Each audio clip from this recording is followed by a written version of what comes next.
Olá, meus amigos, minhas amigas, irmãos e irmãs.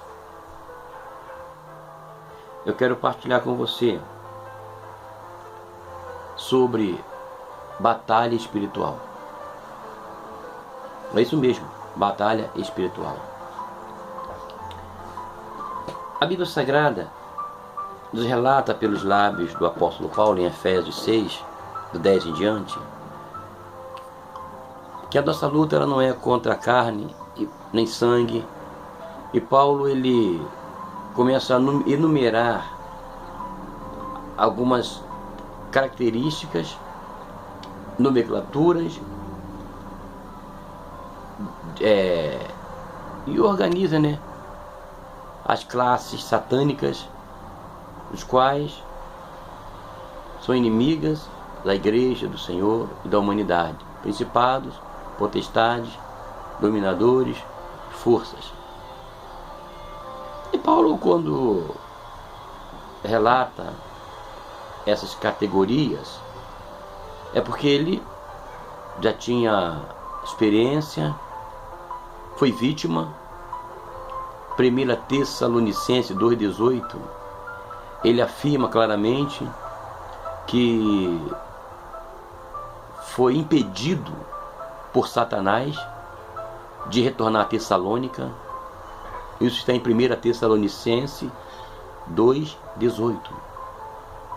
É uma pessoa, um apóstolo, que tem convicção do mundo espiritual e que Satanás se opõe contra o homem, contra a igreja e contra a família. Contra a igreja, pelo fato dela ser de Deus. Contra a família, pelo fato dela ser sagrada na terra. Hebreus 12, 3 e 4 fala sobre isso. E contra o homem, pelo fato dele ser imagem e semelhança de Deus. Então, de tudo que Deus fez, planejou, o diabo vem contra, para manchar e perturbar. Falar em batalha espiritual, é importante entendermos que 2 Coríntios, capítulo 4, versículo 4, Paulo fala assim para os irmãos da igreja. 2 Coríntios 4, 4.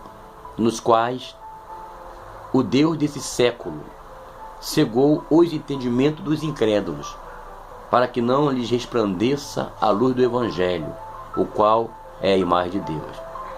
É bom ficar atento que Paulo fala que o Deus desse século, ele cegou os entendimentos dos incrédulos, com um propósito. E Paulo fala por quê? Para que não lhes resplandeça a luz do Evangelho, a qual é a imagem de Deus. Bom, o diabo não tem poder de cegar o entendimento de uma pessoa que agora foi justificada no sangue de Jesus. O que Paulo deixa claro é que o diabo cegou os entendimentos dos incrédulos. Tá?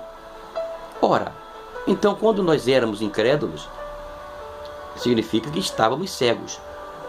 Quando vamos para Efésios 1,13 também, de fato, nós estávamos aprisionados à mercê do príncipe desse mundo. Jesus nos transporta para o seu reino, aí sim, os nossos olhos foram abertos. Então não podemos negar a existência de Satanás, nem a existência de seus demônios, nem a existência de legiões demoníacas. Exemplos de Marcos 5. Quando lemos de Marcos 5, é apresentado um jovem que, quando Jesus interroga-o qual é o seu nome, ele fala: legião é o meu nome, porque somos muitos. E Jesus dá uma ordem e o demônio, a legião, vai embora. A autoridade, o poder está na mão da igreja. Quando olhamos o livro de Apocalipse 12, 7 fala: houve então uma guerra nos céus. Miguel e seus anjos lutaram contra o dragão, e o dragão e os seus anjos revidaram, mas estes não foram suficientemente fortes, e assim puderam perder o seu lugar nos céus. O grande dragão foi lançado para fora, Ele é a antiga serpente chamada Diabo e Satanás, que engana o mundo todo. Ele e seus anjos foram lançados à terra. O dragão é o diabo e Satanás.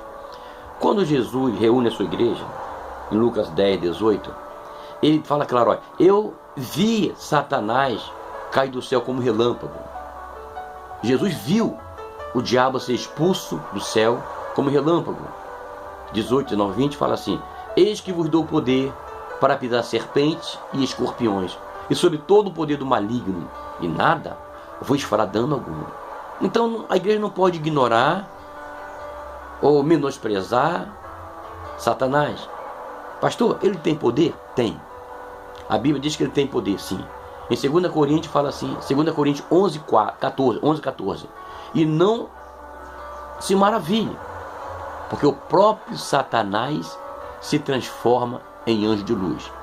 Um ser que consegue ter habilidade para se transformar em anjo de luz, é evidente que ele tem poder. Algum poder permanece com ele ainda, porque ele não foi lançado no lago de fogo ainda, tá? Então ele tem, sim, poder. Ele comanda os demônios, ele comanda os principados, potestades. Ele é o chefe supremo do mal. E a nossa luta é contra tais entidades. Querido, irmãos, amigos, um exemplo de batalha espiritual que vemos desde o princípio. Exemplo, Daniel 10, do 1 a 13, narra a oração de Daniel em prol do seu povo. E Daniel tinha orado a Deus, e Deus tinha respondido a oração dele. Só que essa oração ficou retida no mundo espiritual. E Daniel fala que o príncipe do reino da Pérsia se resistiu ele por 21 dias. Foi necessário Deus mandar um arcanjo, Miguel. Aí Miguel veio, luta contra esses demônios, o príncipe do reino da Pérsia, toma a vitória, faz com que chegue a Daniel. É uma realidade. O mundo espiritual, Daniel 10, 1, 13, é uma realidade. 2 Coríntios 4, 4, é uma realidade. 1 Tessalonicenses 2, 18, onde o próprio Paulo afirma que Satanás o impediu. Agora, como vencer o inimigo? Como vencer o inimigo? O inimigo, a princípio, precisamos entender que o inimigo não é uma pessoa que foi feita do barro. O inimigo não é um ser humano. O inimigo diz lá em Ezequiel 28 que ele era perfeito. Ele sabe o que é adoração. Ele sabe para onde vai a humanidade quando aceita Jesus como Senhor. Ele sabe o que o adorador, um levita, está fazendo na igreja. Quando este adora no templo, ele sabe perfeitamente que tais levitas, tais adoradores, tais homens e mulheres que aceitaram Jesus estão no seu lugar de adorador e adoradora, proclamando o ano aceitável do Senhor. E Satanás vai intervir, vai fazer possível para perturbar, para desfocar, para que esses levitas seja o centro da atenção, para que a vaidade, para que o orgulho entre nos nossos corações. Nós precisamos ter cuidado, sejamos humildes, sejamos simples, porque é na humildade, é na simplicidade que nós vamos ter intimidade com Deus. O segredo para vencer as artimanhas do diabo, o irmão de Jesus, Tiago, registra em Tiago 4, 7, sujeitai-vos, pois, a Deus. Resiste o diabo e ele fugirá de vós.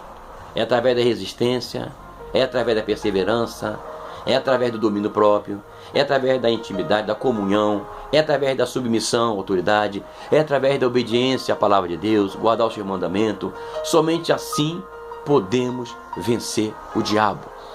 O diabo, ele tem armado tantas ciladas, ele tem infernizado